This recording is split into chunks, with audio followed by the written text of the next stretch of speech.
Here is the complete setup of our proposed solution for the problem Smart Wheel Misalignment and Tire Pressure Detection System for Automobiles, which consists of a steering module and accelerometer module and a pressure module.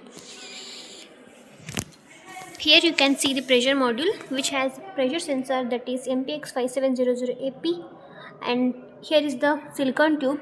Using a silicon tube, we connected to the air valve to the sensor, which senses the pressure from the air valve and send data to the controller. Here you can see the battery and the charger module and the controller.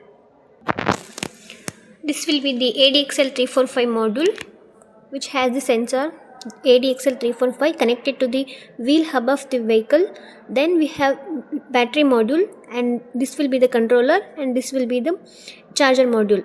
Using switch, we can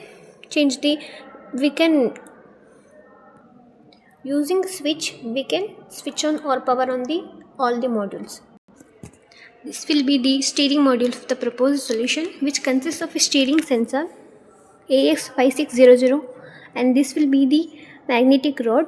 The changes from the steering will be sensed first using this magnetic roller, and here we have chip in the sensor. The data will be sent to this chip, and through this chip module the data will be sent to controller. And we have here the battery module and the switch in order to power on the circuit. And here you can see the result that will be displaying on OLED display. The changes from the ADXL345, as you can see, will be displaying as a camber caster readings, and also the final verdict about it, whether it is good or bad. If the readings are too bad, it shows bad, and caster also it is need to be checked. And when I turn the steering of the vehicle wheel, the steering and toe angles will be changed.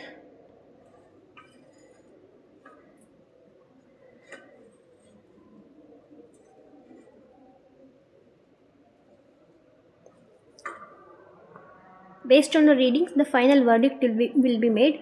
The alignment issue, for the current setup, the readings is showing pressure as a high value, that is 480 kilopascal, and for alignment, for considering all camber, caster and steering and toe readings, it's showing there is the issue. Thank you.